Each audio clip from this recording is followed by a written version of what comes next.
English రాదు, నన్ను క్షమించాలి. నేను తెలుగులో మాత్రమే మాట్లాడతాను. ఏమైనా ట్రాన్స్లేట్ అవసరం ఉంటే మీరా ఏమైనా సహకరిస్తుంది. ముందుగా డాక్టర్ బాబాసాహెబ్ అంబేద్కర్ 133వ జయంతి శుభాకాంక్షలు. నేను దాదాపు ఇప్పుడు ఇది 9వ మీటింగ్. ఈరోజు నాకు ఒక 2 విగ్రహావిష్కరణలో పాల్గొన్నాను. ఇంకో విగ్రహావిష్కరణ పోవాలి సాయంత్రం 6 గంటలకు ప్రజ్ఞాపూర్లో, సిద్దిపేట జిల్లాలో ఉంది. నాకంటే పెద్ద స్పీకర్స్ ఉన్నారు ఇక్కడ, గడ్డం శంకర్ గారు, శ్యామలక్క గారు. కాబట్టి నేను కొన్ని విషయాలు మీతో షేర్ చేసుకొని నేను విరమిస్తాను. ఇవాళ మొత్తం దేశం ప్రమాదంలో ఉన్న పరిస్థితి ఉంది.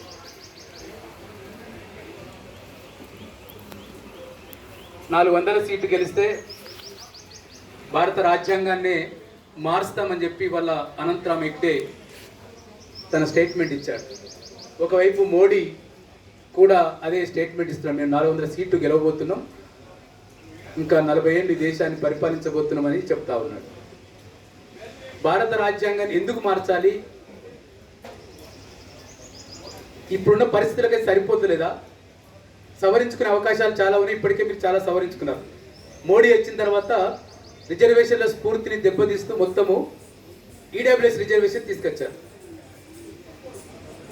ఏ రిజర్వేషన్ ఎందుకోసం అయితే సామాజిక అసమానతలు ఉన్నాయో ఆ అసమానతలను నిర్మూలించడానికి, ఆ సామాజిక ఆర్థిక రాజకీయ అసమానతలు నిర్మించడానికి విద్యా ఉద్యోగాల్లో, రాజకీయాల్లో రిజర్వేషన్ల సిస్టమ్ భారత రాజ్యాంగం ప్రామిస్ చేసింది. అది అమలు అవుతుంది. అది ఎంతవరకు అమలవుతుంది ఏంటిది అనే విషయాన్ని పక్కన పెడితే, ఈడబ్ల్యూఎస్ పేరుతోటి, ఎకనామిక్ వీకర్ సెక్షన్ పేరుతోటి ఇవాళ మోడీ ప్రభుత్వం తీసుకొచ్చింది. ఇవాళ రోజు అంబేద్కర్ గురించి మాట్లాడే రాజకీయ పార్టీలు, రోజు భారత రాజ్యాంగాన్ని గురించి చర్చించే రాజకీయ పార్టీలు, సంస్థలు, ఒక్క రాజకీయ పార్టీ కూడా పార్లమెంట్లో ఈడబ్ల్యూఎస్ రిజర్వేషన్ను వ్యతిరేకించలేదు. దాన్ని బట్టి నాకు అర్థమైందంటే ఈ రాజకీయ పార్టీలన్నీ ఈ భారత రాజ్యాంగానికి విరుద్ధంగా ఉన్నాయి. Including CPM, CPI also support ఇది ఈడబ్ల్యూఎస్. ఎందుకు బాబాసాహెబ్ ఎప్పుడు రిలవెంట్ అవుతాడు? మేము మాట్లాడుతాం, ఈ బాబాసాహెబ్ అంటే ఒక సోషల్ రివల్యూషనరీ అంటాం. ఈ దేశంలో చార్వాకులు, లోకాయతులు, బుద్ధుడు, పూలే తర్వాత డాక్టర్ బాబాసాహెబ్ అంబేద్కర్ ఒక సామాజిక విప్లవానికి నాంది పలికినని ఒక దళిత యాక్టివిస్ట్గా మేము నమ్ముతాం. ఎందుకు సామాజిక విప్లవం, ఎందుకు నాంది పలికాడు బాబాసాహెబ్ అంబేద్కర్? నేను ఇవాళ బాబాసాహెబ్ గారి లైఫ్ హిస్టరీ ఒక విగ్రహావిష్కరణ పోతున్నప్పుడు బస్సులో చదివాను, చాలాసార్లు చదివాను, మళ్ళొకసారి కూడా చదువుదామని చూస్తే ఎంత అవమానాలు, ఎన్ని కష్టాలు, ఎన్ని దాడులు, ఎన్ని దౌర్జన్యాలు. చిన్న మనసుకు, చిన్న పిల్లగాడు స్కూల్లో చదువుకుంటే, అరే బోర్డు మీద మాస్టర్ లెక్క తీయమంటే లెక్క తీయనికి పోతే, నువ్వు లెక్క తీయనికి వీల్లేదు, బోర్డు వెనుక మా సద్దులు నేను చెప్పి చిన్న పిల్లలు, వాళ్ళు కూడా డామినేట్ కాస్ట్ పిల్లలు కూడా వ్యతిరేకించడం చూస్తే కులం ఎంత మెదల్లో ఇవాళ నాటుకున్న పోయింది మనం గమనించవచ్చు. 10th పాస్ అయిన తర్వాత తండ్రిని చూడడానికి బాబాసాహెబ్ పోతుంటే, ఓ బండి మీద పోతుంటే, ఆ బండివాడు నువ్వు మహారువు, నువ్వు దళితువు, నువ్వు బండి దిగిపో అంటే మొండోడు బాబాసాహెబ్ కాబట్టి ఎప్పో నువ్వే దిగిపో అంటే తప్పని పరిస్థితిలో ఆ బండి యజమాని నడుచుకుంటా వస్తాడు. దావేస్తుంది చిన్నపిల్లగానికి. రోడ్డు మీద ఒక ఇంటిని ఇక్కడికి వస్తే రాగానే వాటర్ ఇస్తారు, తాగుతుంటావు. ఒక ఇంట్లో వాటర్ అడిగితే నువ్వెవరు? మహారి నేను నీళ్ళు పోయానా, నువ్వు మోర్ నీళ్ళు తాగుపో అని చెప్పి అవమానిస్తా పరిస్థితి.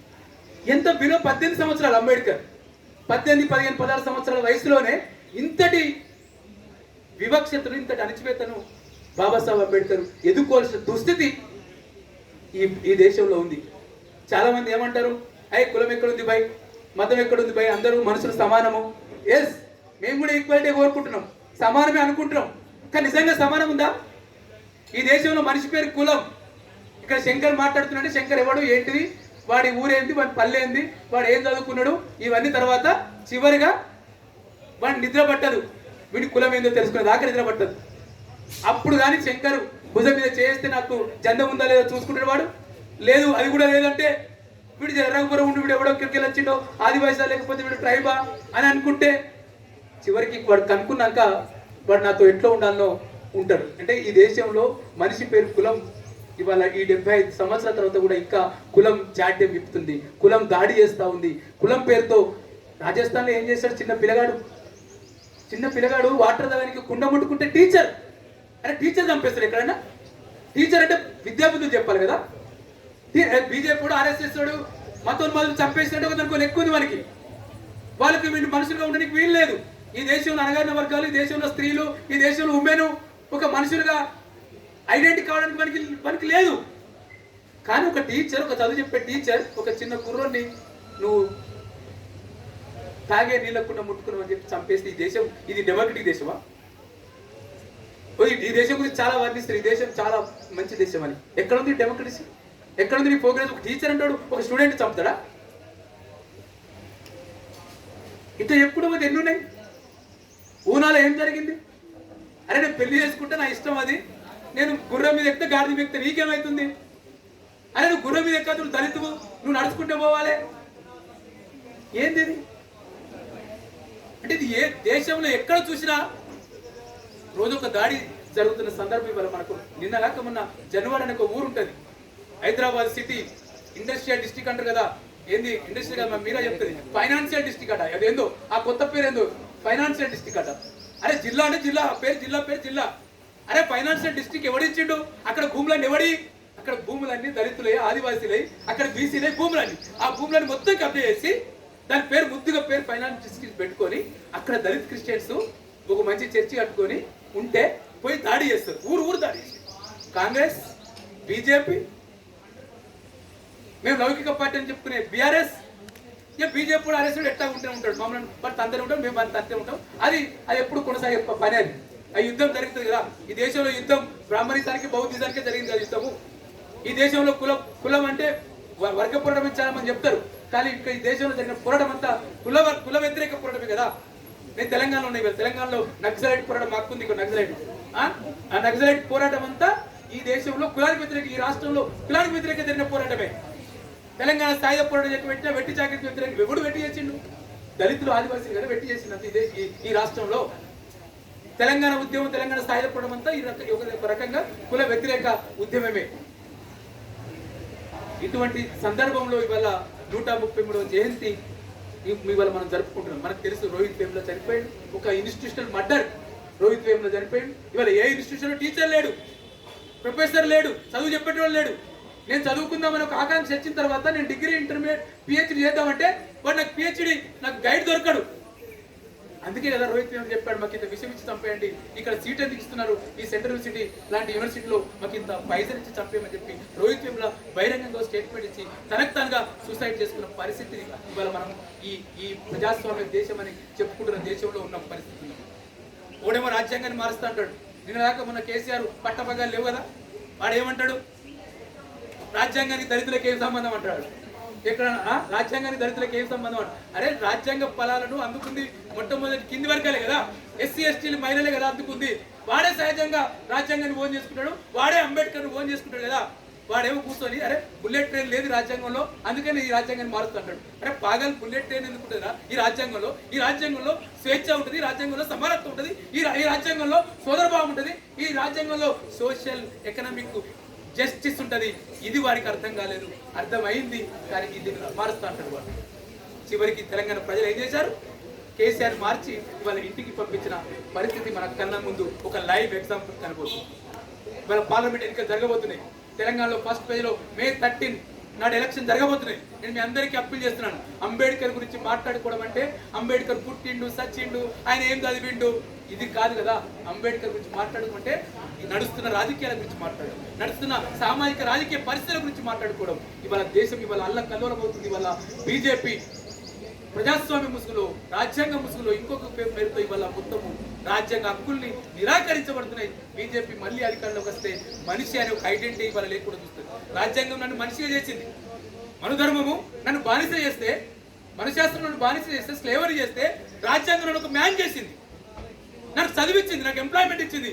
నేను ఒక చట్టసభలో ఎమ్మెల్యేగా, ఎంపీగా మాట్లాడే ఒక హక్కు ఇచ్చింది. ఈ నాట్ ఓన్లీ దళిస్, స్త్రీలకు ఇచ్చింది. ఈ రాష్ట్రంలో ఒక కవితమ్మ ఎమ్మెల్సీ ఏంటంటే, ఒక వెలమ దొరసాని కవితమ్మ వెలమ దొరసాని అయిందంటే, లేదు deputy speaker Padma Devender Reddy MLA అయిందంటే బికాజ్ కాన్స్టిట్యూషన్. బాపన ఆడమ కూడా చదువుకొని వీల్లేదు రాజ్యాంగం రాకముందు, బాపు రెడ్డి స్త్రీ కూడా చదువుకొని వీల్లేదు. కానీ రాజ్యాంగం వచ్చిన తర్వాత ఎవడు రాజ్యాంగం పాలన ఉపయోగించుకున్నాడు? ఎవడు చీఫ్ జస్టిస్ పదవిలో ఎవడు ఉంటున్నాడు? ఎంత ఎస్సీ ఎస్టీల % చీఫ్ జస్టిస్? రాజ్యాంగం వారికి అర్థమైంది, నాలాంటి వాడికి ఇంకా రాజ్యాంగం అర్థం కాని పరిస్థితి. ఇంకా ఏ సెక్షన్ ఏ ఆర్టికల్ ఏం చెప్తుందో, జీవించాక ఏం చెప్తుందో తెలియని పరిస్థితిలో ఇవాళ ఉన్నాం. ఇవాళ చాలా ఉండాలి. ఇవాళ ఎంత హ్యాపీ అంటే, ఇవాళ నేను ఒక 50-60 గ్రామాల నుంచి ట్రావెల్ చేస్తూ ఉంటే, ఏ ఊర్లో చూడు నీళ్ళు జెండా ఉంది, ఏ ఊర్లో కూడా నీళ్ళు జెండా ఉంది. జై భీమ్ జై భీమ్ జై భీమ్. నేను ప్రతి ఊళ్ళో చెప్పాను, ఈ దేశంలో ఇప్పుడు జై భీమ్కు జై శ్రీరామ్ మధ్యన యుద్ధం జరుగుతుంది. ఈ యుద్ధం కూడా అదే జరగాలి. అది జరిగితేనే ఇవాళ మనం అంబేద్కర్ని కాపాడుకుంటాం, రాజ్యాంగాన్ని కాపాడుకుంటాం, మహిళల హక్కుల్ని కాపాడుకుంటాం, ఆదివాసీల ట్రైబల్స్ల హక్కులు కాపాడుకుంటాం. ఇవాళ ఈ హక్కుల్ని మొత్తం ఇవాళ పాలకులు అరించి వేస్తున్నారు, విద్యా హక్కు అరించి వేస్తున్నారు.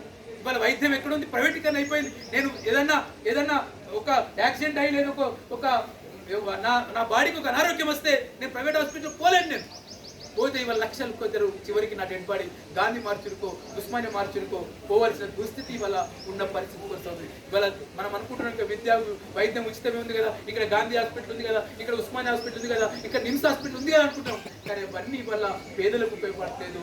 పేదలకు ముఖ్యంగా కింది స్థాయి వర్గాలకి ఇవాళ కేవలం అవి ఉన్నాయి, బిల్డింగ్లు ఉన్నాయి, అక్కడ డాక్టర్ ఉన్నారు, ఉపయోగించుకుంటున్న పరిస్థితి ఉన్న పరిస్థితిలో ఇవాళ మొత్తం ఇవాళ విద్యార్థులను రక్షించుకోవాల్సిన అవసరం ఉంది, వైద్యాన్ని రక్షించుకోవాల్సిన అవసరం ఉంది. రాజ్యాంగం ప్రామిస్ చేసింది కదా ఉచిత విద్య, నిర్బంధ విద్యను. మేము అక్క నాయకత్వంలో పీడిఎస్ విద్యాసంఘంలో పనిచేశాను. మేము ఎప్పుడు అందుంటే మాకందరికీ విద్యార్థులు కావాలి. అరే రాజ్యాంగం చెప్పిందని మాకు ఎవరు చెప్పలేదు. నేను 10 ఏళ్ళు పీడిఎస్ విద్యాసంఘంలో ఉంటే ఉచిత విద్యా నిర్బంధాన్ని రాజ్యాంగం ప్రామిస్ చేసిందని నా నాయకుడు ఎవరు చెప్పలేదు నాకు.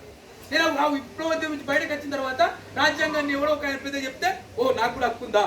అరే మావాడు ఎవరు చెప్పలేదే.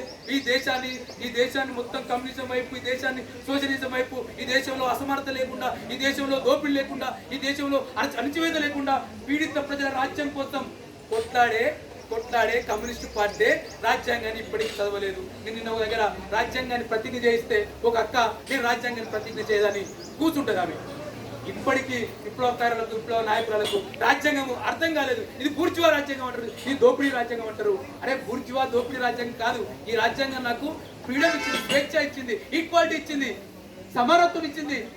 అరే ఇన్ని ఇచ్చిన రాజ్యాంగాన్ని అరే పాలకులు ఎవరైనా దానికోసమే రాసుకుంటారు రాజ్యాంగాన్ని. కానీ ఇండియన్ రాజ్యాంగం సపరేట్ కదా. నీకు మిగతా దేశాలతోటి వేరే దేశంతో పోల్చుకుంటే భారతదేశ రాజ్యాంగం సపరేట్ రాజ్యాంగం కదా. అక్కడ స్వేచ్ఛ ఉంది కదా ఈ రాజ్యాంగంలో, ఇక్కడ సమానత్వం ఉంది కదా, ఇక్కడ ఒక బెటర్నెట్ ఉంది కదా. దీని గురించి ఏ విప్లవ పార్టీ ఎవడు ఆలోచించాడు అంటే, రాజ్యాంగాన్ని ముట్టుకుంటే రాజ్యాంగ పీఠికనే ప్రతిజ్ఞ చేయకుండా ఇప్పటికి విప్లవ పార్టీ నాయకత్వం కార్యకర్తలు ఉన్నారంటే వాళ్ళకి నేను నిన్న చెప్పాను, వాళ్ళకి ఇంకా ఈ సమాజం అర్థం కాలేదు. ఇది కుల సమాజము, ఇది కేవలం వాళ్ళు వర్గ సమాజం మాత్రమే అనుకుంటున్నారు. ఇది కుల వర్గ సమాజం. ఇది ఈ దేశంలో కుల వర్గ పోరాటం, జమిలీ పోరాటం జరగకపోతే ఏ ఒక్క సామాజిక మార్పు జరగదని నమ్ముతున్నాం మేము. కాబట్టి మిత్రులారా, మీ సమయాన్ని ఎక్కువ తీసుకోలేను. నేను కూడా ఒక విగ్రహావిష్కరణ పోవాలి. Thank you. ఇక్కడ ఇంత అంటే నేను ఫస్ట్ టైం ఒక దళిత యాక్టివిస్ట్గా ఇన్న మీటింగ్లకు చాలాసార్లు వచ్చిన, వెనక కూస్తున్నా, చాలాసార్లు మాట్లాడుకున్నా. తాసి నాకు ఇక్కడ కాంటాక్ట్ ఇచ్చాడు, మీరు ఒక చిన్న జయంతి జరుగుతుందన్న, ఆ జయంతిలో మాట్లాడమని అవకాశం ఇచ్చారు. నాకు